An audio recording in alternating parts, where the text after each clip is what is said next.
सम्राट अपने मंत्री के साथ अपने राज्य में घूमने के लिए निकला। उसने अपने मंत्री से पूछा कि मंत्री जी मुझे बताइए कि हमारे राज्य में सबसे सुखी, सबसे खुश और सबसे आनंदित आदमी कौन दिखाई दे रहा है। मंत्री ने रथ पे से चारों तरफ अपनी नजर घुमाई और उसे एक भिखारी दिखाई दिया जो कीचड़ में लथपथ हो रखा था। लोग उससे बच बच कर निकल रहे थे, लेकिन वो तो कीचड़ में बड़ा आनंद से पड़ा हुआ था। ऐसा लग रहा था जैसे कीचड़ में उसे ऐसा आनंद आ रहा हो जैसे वो अमृत से नहा रहा हो। और दूसरी तरफ लोग अपनी नाक दबा दबा कर उसको गालियां देते हुए वहां से निकल रहे थे, लेकिन उस भिखारी पर उनकी प्रतिक्रिया का कोई भी असर दिखाई नहीं दे रहा था। मंत्री ने सम्राट से कहा कि महाराज जरा उस भिखारी को देखिए, उससे ज्यादा आनंदित आदमी हमारे नगर में दूसरा कौन हो सकता है। सम्राट ने जब भिखारी की तरफ देखा तो कभी वो छपाक से उस कीचड़ में कूद पड़ता, कभी उस कीचड़ को उठाकर अपने मुंह पर लगा लेता।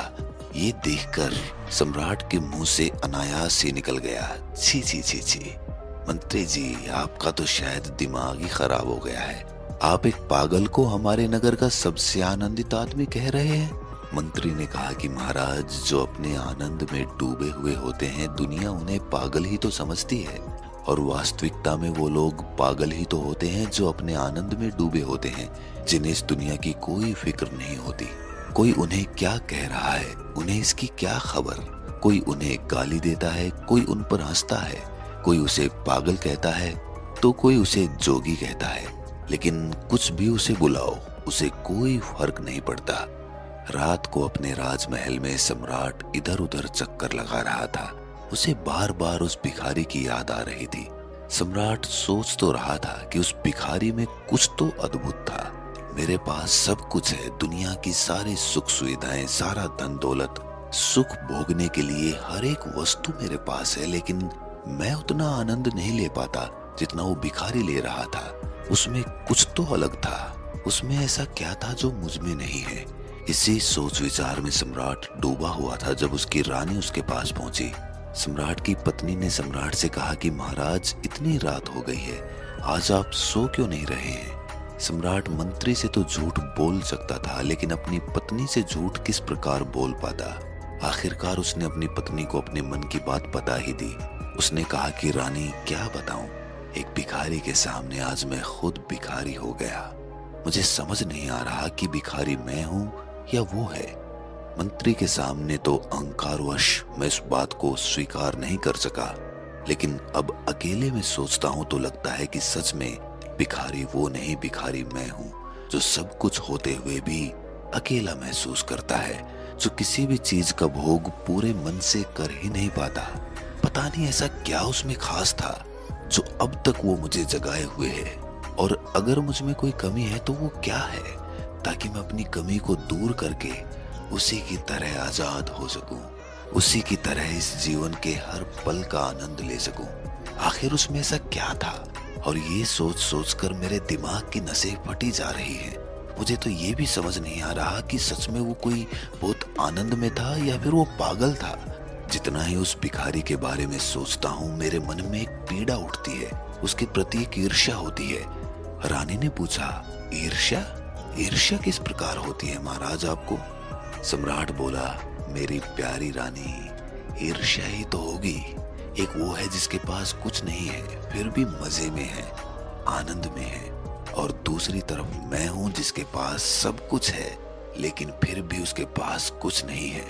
उससे ईर्ष्या होना तो स्वाभाविक है। मेरा मन तो कर रहा है कि उसे मैं फांसी पर चढ़ा दूं, क्योंकि उसे देखकर मुझे लगा कि मैंने अपने जीवन में कुछ कमाया ही नहीं। जो कुछ कमाया सब कूड़ा करकट इकट्ठा किया।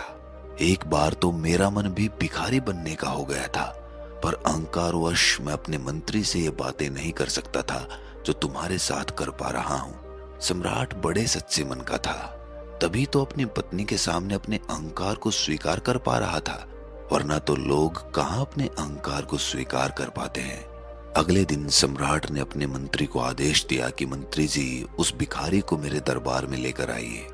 कल तक जो भिखारी कीचड़ में सना हुआ था, आज वो सन्यासियों के कपड़े पहने हुए था। जब वो राज दरबार में पहुंचा तो सम्राट की आंखें उसे देखकर क्रोध से भर गईं। सम्राट ने आदेश दिया कि इस सन्यासी को उठाकर कारावास में बंद कर दो। ये इस समाज में रहने योग्य नहीं है। लोगों की शिकायत मेरे पास आई है कि ये उस समाज में ऐसी ऐसी हरकतें करता है जिससे लोगों को लज्जा महसूस होती है। कभी ये नग्न घूमता है, कभी कीचड़ में नहाता है। इससे हमारे समाज के लोगों पर, खासकर बच्चों पर गलत प्रभाव पड़ता है। इसीलिए इसे उठाकर कारावास में बंद कर दिया जाए। सोचा तो सम्राट ने ये था कि ऐसी सजा सुनकर वो सन्यासी उसके पैर पकड़ लेगा, उससे याचना करेगा, प्रार्थना करेगा, भीख मांगेगा कि मुझे छोड़ दो, मैं आगे से ऐसा काम नहीं करूंगा। लेकिन सन्यासी ने तो बिल्कुल विपरीत प्रतिक्रिया दी। वो तो सैनिकों के पीछे बंदी बनकर इस प्रकार चल रहा था जैसे उसकी बारात निकल रही हो, बड़ा खुश, बड़े आनंद में। और ये देखकर सम्राट के दिल में और ज्यादा ईर्ष्या और ज्यादा घृणा पैदा हो गई कि आखिरकार ये सन्यासी अपने आप को समझता क्या है? क्या इसको बिल्कुल भी डर नहीं है? क्या ये बिल्कुल भी विरोध नहीं कर सकता? क्या ये बिल्कुल भी प्रार्थना नहीं कर सकता मेरे सामने कि मुझे छोड़ दो, मुझे माफ कर दो? लेकिन ये सोचकर भी सम्राट बोलता तो बोलता क्या। आखिरकार उसने अपनी सजा सुना दी थी और सन्यासी ने वो सजा स्वीकार कर ली थी।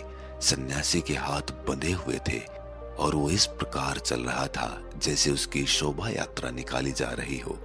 आखिरकार उसे कारावास में डाल ही दिया गया। सजा सन्यासी को मिली थी, लेकिन चिंतित वो सम्राट हो रहा था। चिंता इस बात की थी कि आखिर उस सन्यासी को ऐसा कौन सा धन मिल गया जो उसे कोई फिक्र ही नहीं होती। उसने अपने मंत्री से कहा कि मंत्री जी, आप मुझे बताइए कि ये सन्यासी कितना बड़ा मूर्ख है, लगता है बड़ा पागल है। इसको कारावास की सजा सुनाई है और फिर भी ऐसा मजे में जा रहा है। मंत्री तो वो देख पा रहा था जो वो सम्राट नहीं देख पा रहा था। मंत्री ये बात सुनकर बस मुस्कुरा भर दिया और मंत्री ने सिर्फ एक बात कही कि महाराज, कुछ लोग पागल ही तो होते हैं। कारावास में डालना तो बहुत छोटी बात है। अगर आप उन्हें फंदे से भी लटका देंगे तो भी उनकी आंखों में वही आनंद, वही शांति और वही उमंग दिखाई देगी। सम्राट ने कहा कि यहाँ पर तुम गलती कर रहे हो मंत्री जी। देखना 2 दिन बाद ही ये सन्यासी किस प्रकार मेरे पैरों में गिड़गिड़ाकर मुझसे प्रार्थना करेगा, मुझसे माफी मांगेगा, और तब मैं तुम्हें बताऊंगा कि इस दुनिया में हर एक आदमी को फिक्र होती है। 2 दिन के 4 दिन बीते, 4 दिन के 16 दिन हो गए, लेकिन उसकी तरफ से कोई भी याचना सम्राट के पास नहीं पहुंची। दिन दिन सम्राट की चिंता बढ़ती जा रही थी कि कहीं मैंने किसी महापुरुष को तो कारावास में नहीं डाल दिया, कहीं वो मुझे कोई शाप तो नहीं दे देगा। अब इस प्रकार सम्राट की चिंता दिनों दिन बढ़ती जा रही थी और आखिरकार इस बात की चर्चा उसने अपनी पत्नी से की और उसकी पत्नी ने उससे कहा कि महाराज, आप बहुत बड़ी गलती कर रहे हैं। आप अपने अहंकार में एक निर्दोष को सजा दे रहे हैं। सम्राट ने अपनी रानी से कहा कि रानी, तुम ही बताओ मैं क्या करूं। तब उसकी रानी उससे कहती है कि महाराज, आप उससे जीवन की सीख लीजिए। आखिर उसने ऐसा कौन सा ज्ञान हासिल किया है जिससे वो इतना खुश रहता है? आपको उससे ये जानना चाहिए, उल्टा आप उसे सजा दे रहे हैं। ये सुनकर राजा ने कहा कि लगता है रानी, तुम्हारा भी दिमाग खराब हो गया है। मैं उस पागल से जीवन की सीख लूं जो नग्न घूमता है, कीचड़ में नहाता है, वो मुझे जीवन की सीख देगा? तब रानी कहती है कि महाराज, ठंडे दिमाग से सोचिए, आपको उससे ईर्ष्या क्यों हो रही है? क्योंकि आप उसके जैसा जीवन नहीं जी पा रहे हैं। सब कुछ होते हुए भी आप अपने आप को भिखारी समझते हैं। इसीलिए तो आपके अंदर ईर्ष्या का भाव फूटा और इसीलिए आपने उसे कारावास में डाल दिया। तो आप एक बार उसकी बात तो सुनिए। क्या पता वो कोई बहुत बड़ा ज्ञानी पुरुष हो जिसे आप पागल समझ रहे हो। अगले दिन ही उस सन्यासी को राज दरबार में पेश किया गया। सम्राट ने उस सन्यासी से पहला प्रश्न किया कि तुम मुझे ये बताओ कि क्या तुम्हें बिल्कुल भी चिंता नहीं है? कल को तुम्हें फंदे पर भी लटकाया जा सकता है, क्या वहां पर भी तुम मुस्कुराते हुए ही जाओगे? इस प्रश्न पर भी वो सन्यासी बस मुस्कुरा रहा था, उसने कोई जवाब नहीं दिया। और ये सुनकर सम्राट का गुस्सा आसमान पर चढ़ गया। उसने खड़े होकर राज दरबार में दहाड़ते हुए कहा कि तुम अपने आप को समझते क्या हो? क्या तुम्हें लगता है कि तुम इस दुनिया के सबसे खुश, सबसे आनंदित आदमी हो? तुम्हें लगता है कि हम पागल हैं जो दुनिया में कमाते हैं, दुनिया में जीते हैं, दुनिया को भोगते हैं? सम्राट की सांस फूल गई थी। ऐसा लग रहा था जैसे उसकी दिमाग की नसें फट पड़ेंगी।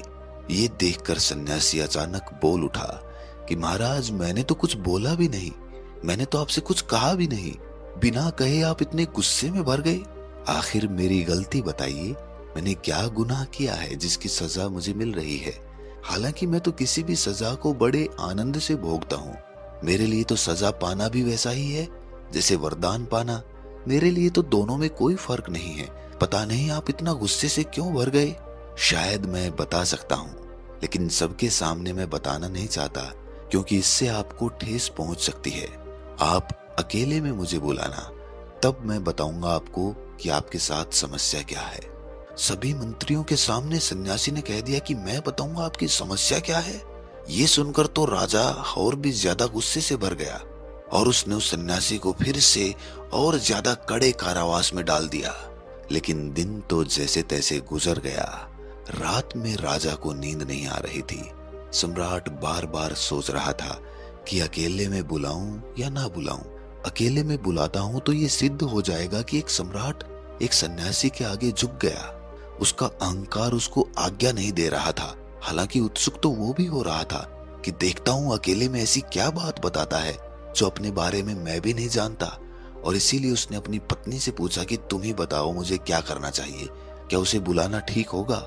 ये सुनकर रानी कहती है कि महाराज, ये प्रश्न मैं आप पर ही छोड़ती हूँ। अगर आपको लगता है कि वो आपके बारे में कुछ बता सकता है जो आप नहीं जानते, तो आपको उसे अवश्य बुलाना चाहिए। और अगर आपको लगता है कि वो कोई पागल है तो उसे बुलाने की कोई आवश्यकता नहीं है।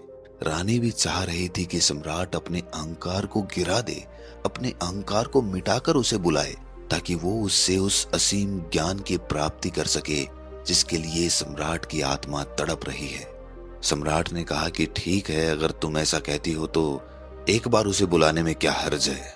एक बार बुला के सुन लेते हैं क्या कहना चाहता है, इससे पता तो चलेगा कि वो सच में पागल है। और ये कहकर सम्राट खुद कारावास में पहुंचा, जहां पर सन्यासी बड़े आनंद के साथ सो रहा था। उसने कारावास को खटखटाते हुए सन्यासी को जगाया, और जब सन्यासी की आंख खुली तो उसने देखा कि सम्राट उसके कारावास की जालियों के बाहर खड़ा हुआ है।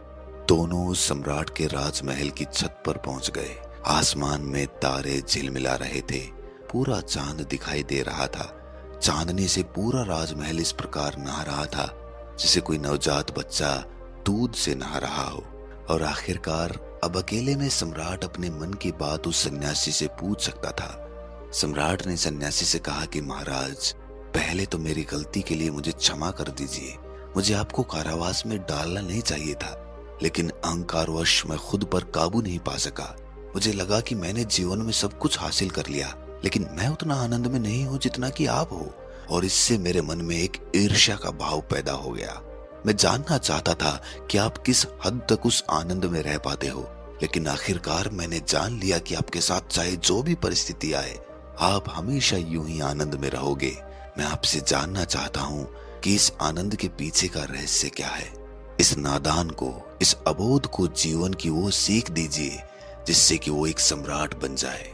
ये सुनकर सन्यासी ने मुस्कुराते हुए सम्राट से एक प्रश्न किया। उसने सम्राट से कहा कि सम्राट, मुझे एक बात बताओ, क्या तुम भिखारी बन सकते हो? ये सुनकर सम्राट असमंजस में पड़ गया। भला क्या जवाब दे? सम्राट का पद किस प्रकार छोड़ दे जो उसने जीवन में हजारों युद्ध लड़कर पाया था। उसने सन्यासी से कहा कि महाराज, सम्राट बनना कोई आसान काम नहीं था। इतने युद्ध जीते, इतनी राजनीति की, उसके बाद मैं इस गद्दी तक पहुंचा हूं। अब यहाँ से दोबारा भिखारी बनना तो मेरे बस की बात नहीं है। ये सुनकर उस सन्यासी ने कहा कि यही फर्क है तुझ में और मुझ में। सम्राट भी बन सकता हूँ और सम्राट बनने के बाद फिर से भिखारी भी बन सकता हूँ, और दोनों परिस्थितियों में उसी प्रकार खुश रह सकता हूँ, उसी प्रकार आनंद से रह सकता हूँ। लेकिन तुम एक भिखारी नहीं बन सकते, क्योंकि तुम्हें लगता है कि भिखारी और सन्यासी होना दोनों अलग अलग है। लेकिन जिस दिन तुम्हारी आंखों से माया का अंधकार छटेगा, उस दिन तुम्हें पता चलेगा कि भिखारी और सम्राट होना दोनों एक ही बात है।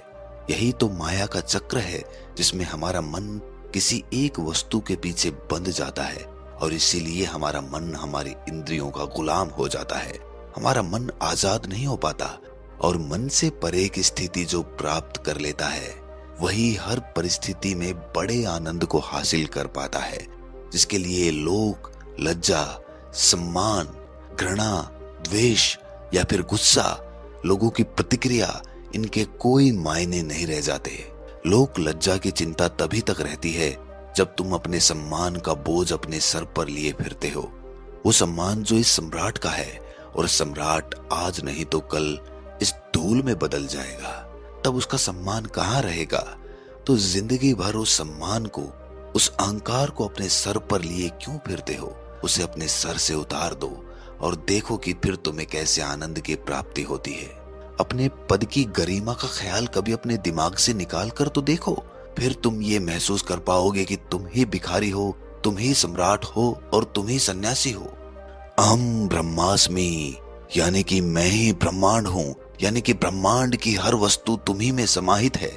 लेकिन इसका एहसास तब तक तुम्हें नहीं होगा जब तक तुम खुद को पहचान ना लो। खुद को पहचानना यानी खुद के अहंकार को गिरा देना। तुम कौन हो? अगर तुम अपने नाम को भूल जाओ, अपने धर्म को, अपनी जाति को भूल जाओ, अपने सारे संबंधों को भूल जाओ, तो पीछे क्या बचेगा? वही तुम हो। लेकिन माया के चक्र में फंसकर तुम अपने नाम से अपने आप को जानते हो, अपने पद से अपने आप को जानते हो, अपने धर्म से अपने आप को जानते हो, और इसीलिए तुम अपने आप को कभी जान नहीं पाते। तुम अपने आप को भूल जाते हो, अपने आप को खो देते हो और पूरे जीवन एक भ्रांति में जीते रहते हो। असली सम्राट तो वही है जिसने अपने मन पर विजय हासिल कर ली, वरना दूसरा इस दुनिया में कोई सम्राट नहीं है। हर सम्राट मिट जाएगा, इस धूल में मिल जाएगा, लेकिन जिसने अपने मन पर विजय हासिल कर ली, वो भिखारी होकर भी एक सम्राट की जिंदगी जिएगा। अब निर्णय तुम्हें करना है कि तुम एक भिखारी बनकर सम्राट का जीवन जीना चाहते हो या फिर एक झूठा सम्राट बने रहना चाहते हो। इस झूठ को हटा दो, इस पर्दे को गिरा दो, फिर माया तुम्हारी आंखों से ओझल हो जाएगी और फिर तुम्हें सत्य की अनुभूति होगी, और तब तुम ये एहसास कर पाओगे कि तुम ही ब्रह्मांड का कोना कोना हो। पत्ती पत्ती ब्रह्मांड की तुम्हारे अंदर बसती है, ब्रह्मांड की हर वस्तु तुम्हारे अंदर समाहित है। भिखारी भी तुम ही हो, सम्राट भी तुम ही हो, राजा भी तुम ही हो, रंक भी तुम ही हो। सन्यासी की ये बातें सुनकर सम्राट जैसे नींद से जाग उठा। जैसे जो ज्ञान पाने के लिए उसकी आत्मा वर्षों से तड़प रही थी, उस पे आज अचानक बारिश हो गई। आज ज्ञान की जो वर्षा हुई, उससे सम्राट का पोर पोर खिल उठा। उसे जैसे ऐसी अनुभूति हो रही थी जैसे उसका पुनर्जन्म हो गया हो। अचानक वो सन्यासी के पैरों में गिर पड़ा और उसने उस सन्यासी से कहा कि महाराज, आज से आप ही मेरे मार्गदर्शक हैं, आप ही मुझे जीवन जीना सिखलाएंगे और मेरी माया के इस अंधकार को गिरा दें। मैं खुद चाहता हूं अपने इस पद की गरिमा से छुटकारा पाना, लेकिन लोगों ने जो मुझे सम्राट बना दिया है, उससे मेरा अहंकार इतना ज्यादा बढ़ गया है कि अब मैं चाहकर भी उस पद को छोड़ नहीं पा रहा।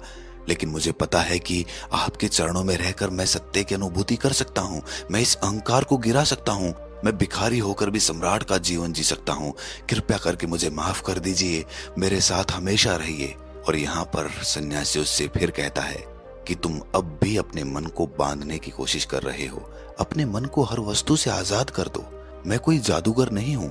तुम्हें खुद अपने जीवन को बदलना पड़ेगा, खुद अपने आप को जानना पड़ेगा। कोई कहीं से प्रकट नहीं होगा तुम्हारे जीवन को बदलने के लिए।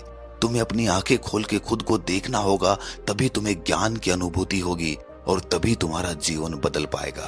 अब अगर तुम मुझे आज्ञा देते हो तो मैं कारावास में वापस जा सकता हूँ। ये सुनकर सम्राट की आंखों से आंसू झरने लगे, जिससे सन्यासी के चरण भीग गए। ये देखकर सन्यासी का दिल पिघल गया। उसने सम्राट से कहा कि सम्राट, चिंता मत करो, तुम सच्चे आदमी हो, तुम्हारा मन सच्चा है, तुम जल्दी ही इस माया के अंधकार को छोड़ सकते हो और इसमें मैं तुम्हारी मदद करूंगा। और इसके बाद सम्राट और सन्यासी दोनों उस रात्रि के आनंद को भोगते रहे। और इस प्रकार कुछ दिनों तक उस सन्यासी का ज्ञान ग्रहण करने के बाद सम्राट भी असली सम्राट बन पाया। तो दोस्तों, कैसी लगी ये कहानी आपको कमेंट सेक्शन में जरूर बताना, और अच्छी लगी तो इस चैनल को सब्सक्राइब करके नोटिफिकेशन बेल को जरूर प्रेस कर देना। तो मिलते हैं अगली कहानी में, तब तक के लिए अपना ख्याल रखिए।